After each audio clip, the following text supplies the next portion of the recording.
नमः हरे हराये नमः। हरे कृष्णा जी, आप सबका बहुत बहुत स्वागत है। मंगलाचरण आरंभ करते हैं। ओम नमो भगवते वासुदेवाय। ओम अज्ञानतिमिरान्धस्य ज्ञानाञ्जनशलाकया चक्षुरुन्मीलितं येन तस्मै श्रीगुरवे नमः। नमः ओम विष्णुपादाय कृष्णप्रेष्ठाय भूतले श्रीमते भक्तिवेदांत स्वामिनिति नामिने। नमस्ते सारस्वते देवे गौरवाणी प्रचारिणे निर्विशेष शून्यवादी पाश्चात्य देश तारिणे। जय श्री कृष्ण चैतन्य प्रभु नित्यानंद श्री अद्वैत गदाधर श्रीवासादि गौर भक्त वृंद। हरे कृष्ण कृष्ण कृष्ण हरे हरे, हरे राम राम राम हरे हरे। कार्पण्यदोषोपहत स्वभावः पृच्छामि त्वां धर्मसम्मूढचेताः। यच्छ्रेयः स्यान्निश्चितं ब्रूहि तन्मे, शिष्यस्ते अहं शाधिमां त्वां प्रपन्नम्। हरे कृष्ण। भगवद गीता अध्याय 3 श्लोक नंबर 28 आरंभ करते हैं। व्रजेश्वरी जी, आप पढ़ेंगे संस्कृत। हरे कृष्ण। तत्त्ववित्तु महाबाहो गुणकर्म विभागयोः गुणागुणेषु वर्तन्त इति मत्वा न सज्जते। हरे कृष्ण।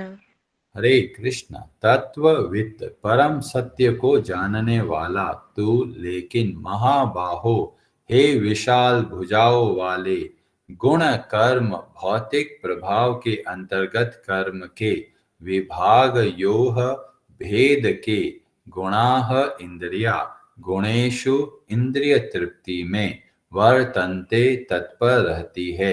इति इस प्रकार मत्वा मानकर न कभी नहीं सज्जते आसक्त होता है। हे महाबाहो, भक्ति भावमय कर्म तथा सकाम कर्म के भेद को भली भांति जानते हुए जो परम सत्य को जानने वाला है, वह कभी भी अपने आप को इंद्रियों में तथा इंद्रिय तृप्ति में नहीं लगाता। हरे कृष्णा जी। बहुत ही सुंदर प्रसंग चल रहा है। भगवान दो तरह के व्यक्तियों का वर्णन करते हैं। एक को बोलते हैं अज्ञानी या फिर अविद्वान, और दूसरे को बोला गया विद्वान, ज्ञानी, और उसी को यहाँ पर बोला गया तत्ववित्तु। जो तत्व को जानने वाले हैं वही वास्तव में ज्ञानी है, वही वास्तव में विद्वान है। कई लोग समझ नहीं पाते कि तत्ववित्तु, तत्व होता क्या है। तो तत्व जो दो शब्दों से मिला गया है, तत् और त्व, जिसका मतलब हुआ उससे संबंधित या फिर उनके संबंधित। और भगवत गीता बोलती है, तीन शब्द परम सत्य की ओर लेके जाता है, ओम, तत् और सत। जो तत् शब्द है वो वास्तव में भगवान के लिए प्रयोग किया जाता है, और इसीलिए जो भगवान के संबंध में जो ज्ञान है उसी को वास्तव में तत्व बोला जाता है। और तत्ववित्तु मतलब जो तत्व को समझता है, मतलब जो भगवान को समझता है, वह वास्तव में तत्व ज्ञानी कहलाता है। और यहाँ पर उस महापुरुष के बारे में बताया गया जो कि तत्ववित्तु, तत्व को जानने वाला है। और श्रीमद् भागवतम के प्रथम स्कंद के जो अध्याय 2 है और श्लोक नंबर 11 में बताया गया कि वह तत्व क्या है। तो बोला गया, वदन्ति तत् तत्व विदस तत्वम यज ज्ञानम अद्वयम। ये तत्ववादी किसको तत्व बोलते हैं? वो ऐसा तत्व जो है अद्वयम, केवल एक ही है। और उसको क्या बोलते हैं? ब्रह्मेति परमात्मेति भगवान इति शब्दयते, और उसको बोला जाता है ब्रह्म या फिर परमात्मा या फिर भगवान। क्या ये तीन है? नहीं, अद्वयम, वो एक ही है। जैसे कि सूर्य की किरणें होती है, सूर्य होता है और सूर्य लोक होता है, तो तीनों के अंदर सूर्य विद्यमान है, पर अलग अलग का फंक्शन हमें देखने को मिलता है। जैसे अगर खिड़की से अब रोशनी आती है तो हम कहते हैं कि भी सूर्य आ गए हैं, पर वास्तव में सूर्य नहीं आए। क्या हुआ? सूर्य का जो प्रकाश है वह प्राप्त हुआ, और इसी को बोलते हैं ब्रह्म ज्योति। और जो परमात्मा है वह भगवान का रूप हो गया, पर उसके अंदर इतने सारे जो भाव है भक्तों का वह देखने को नहीं मिलता। तो वो कहाँ मिलेगा? भगवान के अंतर्गत। और इसीलिए बोला गया जो भगवान है वे परम सत्य के पूर्ण प्रकाशित है, जिससे हमें पता चलता है जब हम भगवान श्री कृष्ण की भक्ति करते हैं तो परमात्मा और ब्रह्म स्वतः ही उनके अंतर्गत आ जाते हैं। तो इसीलिए यहाँ पर जो भगवान बोल रहे हैं तत्ववित्तु, मतलब जो अच्छे से समझते हैं कि भगवान कौन है, मैं कौन हूं और ये संसार कौन है, इन सब को अच्छे से समझते हैं। और बताया गया गुण कर्म विभागयोः, और केवल ये ज्ञान दिमाग में नहीं रखा, वो उनको कार्य करते हैं। वो क्या समझते हैं? गुणा गुणेषु वर्तन्ते। इसका मतलब हुआ कि ये जो इंद्रिया है, ये मन है, ये बुद्धि है, ये सब का सब प्रकृति से प्रकट हुआ, और प्रकृति से ही प्रकट हुआ भोग की सामग्री। तो वह व्यक्ति अपने आप को इस शरीर से अलग रखकर कार्य को करता है। मतलब जब वो व्यक्ति इस शरीर को अपना समझने लग जाता है तो भगवान बोलते हैं उसको अहंकार विमूढ़ात्मा। पर जो तत्वदर्शी होते हैं वो क्या करते हैं? शरीर को अपने से अलग समझते हैं कि वे शरीर, ये मन, ये बुद्धि, ये सब का सब संसार का है और मैं भगवान का हूं। तो इसीलिए जब भगवान यहाँ पर बोलते हैं, ये बहुत गहराई वाला सिद्धांत है, और ये सिद्धांत से ही आगे की रास्ता तय होता है। जैसे भगवान ने पहले बोला जो अज्ञानी लोग कौन होते हैं? जो अपने परिणामों की इच्छा करते हैं, परिणाम के बारे में सोचते हैं। जैसे कोई बच्चा सोचता है कि मैं एग्जाम दे रहा हूं तो मेरे को बहुत मार्क्स मिलेंगे, कम से कम इतने तो मार्क्स मिलेंगे। तो ये हो गया उसके परिणाम के अंदर बंध जाना। परिणाम को सोचकर परिणाम कैसे मिलता है उसके हिसाब से मन उतार चढ़ाव पे चला जाता है, तो मतलब हम जो परिणाम है उसमें बंध गए। पर जो तत्व ज्ञानी होते हैं वो परिणामों के आश्रित नहीं रहते, और इसीलिए भगवत गीता के सिद्धांतों को बहुत अच्छे से पालन कर पाते हैं। जब भगवान बोलते हैं कर्मण्येवाधिकारस्ते मा फलेषु कदाचन, इसका मतलब ये नहीं है कि गलत काम कर लो, कुछ भी काम कर लो। बोलेगा जी हम तो शरीर से अलग है, शरीर अपना काम कर रहा है, हम अलग है। पर इसका मतलब यह है कि हमको जिम्मेदारी से काम करना है कि शरीर हमको एक उपहार की तरह मिला है और उस उपहार को सही तरीके से लगाना है। तो इररेस्पॉन्सिबल नहीं बनते। जो बोलते हैं जिम्मेदार व्यक्ति होता है उस तरीके से कार्य करते हैं जो तत्ववित्त है, जो समझते हैं कि यह वस्तु भगवान की है, ये शरीर भगवान का दिया हुआ है, ये समय भगवान की संपत्ति है। तो कई लोग बोलते हैं जी बहुत मुश्किल है। बोला गया मुश्किल नहीं है। आप अपने आंखों के सामने देख सकते हैं। कि कैसे देख सकते हैं? कि आप बैंक जाते हो, बैंक वाला एक दिन में बहुत पैसा आ जाता है, वो सोचता है, नाचता है, खुश हो जाता है, आज तो बहुत पैसा मिल गया। नहीं, वो क्या सोचता है? ये तो बैंक की संपत्ति है, या फिर ये तो उस ग्राहक की संपत्ति है, हमारा दायित्व है उसको ध्यान रखना।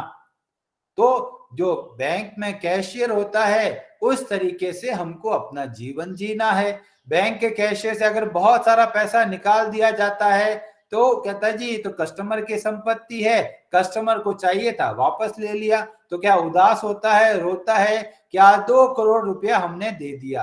रोता नहीं है। क्यों नहीं रोता? क्योंकि उसको पता है कि ये मेरी संपत्ति नहीं है। पर जो व्यक्ति अपने परिणामों के पीछे आसक्त होता है, तो जब उनको फायदा मिलता है तो बहुत खुश होते हैं, और जो पैसा चला जाता है तो बहुत दुखी हो जाते हैं, बहुत हताश हो जाते हैं। पर जैसे ही भगवत गीता के ज्ञान को समझते हैं तो हमको पता चलता है यह सब भगवान की संपत्ति है, भगवान की संपत्ति है। भगवान ने हमको दिया सदुपयोग के लिए, समय के साथ वो संपत्ति चली गई तो कोई समस्या नहीं।